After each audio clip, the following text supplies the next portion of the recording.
And we are go at Silverstone, and Victor Martin's a terrible launch, and it's going to be the American Jack Crawford in the Dams Lucas oil car who goes straight through into the lead through Abbey. Alex Dunn in second place, and Roman Stanek in the yellow Invicta through third. Through the spray there, the drivers making their way through the order. Victor Martin's trying to hold on to third, but he's lost it to Roman Stanek round the outside. Dirksen fighting away with Sebastian Montoya for fourth and fifth place as they head now onto Wellington Straight for the first time. A brilliant start for Jack Crawford, who leads us now down to Brooklands for the first time. Joe Osborne. It just didn't look like Victor Martins went or got the revs right. It was a disastrous start from there, and Crawford on his toes and was past him within 50 metres of the star. As we can see, a battle pack forming here so far, clean through the first 6 corners of this lap.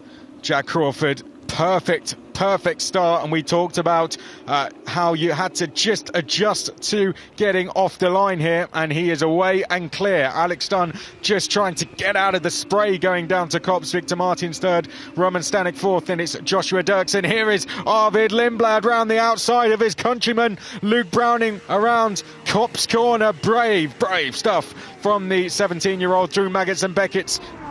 Less than a second between your leaders, Crawford and Dunn. Out front, there comes a super lunge from Luke Browning on Arvid Lindblad. Can he get the car stopped? Yes, he's going to be side by side with Lindblad on the exit of the corner, and they will remain side by side on the exit. This was the pinch point where we saw contact yesterday, and Browning sensibly just getting out of that one. Good racing room between the pair. As they go down the Hanger Straight, no DRS at the moment because of the wet conditions, but look at the pace from the slipstream into Stowe. Browning trying to go round the outside now, brakes at the same point, going to run side by side for the first part. Browning now level on the axle. He's got the space, he runs wide to the rule, the FIA mandate. That is a legal overtake in my opinion, but Lindblad coming round the outside into Vale. This battle rages on. They've been side by side for almost half a lap here. Now Luke Browning surely can cut under and get the move complete. There goes Luke Browning, gets the move complete onto Hamilton Straight, and Browning, after setting that up for a few corners, is now through and into 8th place. Great racing from the high-tech driver. He's got the run on Verschoor. Is Verschoor going to defend? He does halfly and then squeezes Brown to the outside because he knows Brown doesn't want to be on that curb. Browning sends it to the inside. What a switchback on the way in. So much confidence in this car at the moment. Great move by Luke Browning. And is Browning just sitting there in the wings waiting for something to happen between these two, and then he can pounce, or is he just going to send it 3 wide round Luffield? It's like NASCAR at this point. It's not going to work out for Browning, but Dirksen potentially is going to get the move done and jump ahead of Stanek. Yeah, Stanek ran wide there, and that opened the door for Dirksen, and we know Browning loves an overtake into Copse corner. Will he do it this time? No, we'll be side by side ahead though. Dirksen ushering Stanek wide there to the exit, and that's allowed Browning to go through on the exit. Dirksen looking for the wet patches up to Maggots and Beckett's, and that's where Browning are side by side with Stanek. So Browning up into 5th, Dirksen up into 4th. These 3 drivers fighting for the championship. 3 drivers who are in that championship fight, split by 37 points. The top 6 are split by 37 points, and Luke Browning included in that, and he's got a big opportunity to take advantage today with Verschoor struggling, Fornaroli struggling, Lindblad struggling. So Luke Browning, it's over to you to take advantage, and there he goes in front of a cheering grandstand at Luffield. Luke Browning goes through and into 4th place. As we get a replay, this was what we suspected, wasn't it? Lindblad and Verschoor with contact. We're coming onto the Wellington Straight now. Boot full of Welly down this straight, and he just runs into the back of him, doesn't judge the front of his car well enough. It then loses the momentum, and that's how he loses the place to Fornaroli.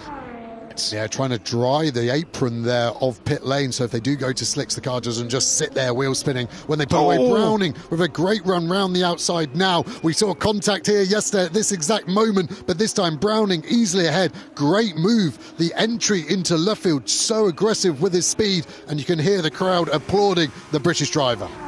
They have been out on these wet tyres now for over 21 laps. They've got Luke Browning closing in with every lap. Alex Dunn can't quite get through, but this is the closest he has been to the race lead. Oh, and here we go. Here we go. Gabriele Mini has gone for it. He's gone onto the slick tyres. So we do have soft, hard and wet tyres all being put on in the stop. We'll get a great illustration of traction coming up the hill there, and Mini just spinning up the rears, unable to go anywhere, and expect another big snap of oversteer there as finally... He's gone straight into the side of Ollie Goethe, I think that was, and that is Mini. Well, that shows you the grip on those slick tyres. The engineers have been obsessed with slick tyres for this car. What are they going to do? Is Browning going to overrule and say, I want the wets with only 6 laps remaining? I think there's not enough time to get the slicks hot and then a benefit. Wets has got to be the call while they're fresh is done, looking to attack into turn 3. I wonder if that Mini incident has just influenced their decision there as Alex Dunn looks to the inside of Jack Crawford. Almost contact between them there. We've got a yellow flag out somewhere. Jack Crawford trying to hold on, and it's wet tyres on, and I think that might have just been confirmation for them what we saw with Gabriele Mini. So Browning blinks first, and he wasn't far behind these guys. Meanwhile, this is the closest we've been. Alex Dunn now side by side with Crawford. There's a virtual safety car, so you cannot pit under a virtual safety car. Crawford just got in, so he's in. Now, did he make it across the line? That was close. I think not. I think he had committed to pit lane, but he did not cross the pit entry line before the VSC was out, in my opinion. We will get confirmation of that, of course. And that is Roman Stanek, and another driver who has come out on cold, slick tyres and come a victim. Here comes Alex Dunn. Now emerges out the pit lane, and he will emerge in second place just ahead of Luke Browning. It's going to be a 2-lap sprint to the end. Crawford takes us back to full speed, but it was a big slide out of Stowe there for Dunn as the conditions start to worsen. Who will adapt the fastest here at Silverstone as we go back green for round 8 of the Formula 2 feature race? And Victor Martin struggling with the damage to his front wing. He's holding up the pack there as we come onto the Hamilton straight, and Dirksen has spun. Oh no, safety car. And surely that will be that. And now he will return to the top step of a podium in the feature race once again here at Silverstone as he comes across the line to take the checkered flag. A great result for the American driver. Yeah, well done, Nick. Well done. What a race. What a race. Oh my God. Oh my God. Yes. They can't take it away from us this year, mate. Jack Crawford dealt with those conditions the best, and that is why he got to the flag first. Well done to the American driver. Alex Dunn second, Luke Browning third, then Dino Beganovic, Sebastian Montoya, Leo Fornaroli, Richard Verschoor. You feel with the performances he's putting in very different conditions this season, that he deserves to be very highly considered. And damn, Lucas Oil just keep continuing to impress around here. That's now 4 wins for them.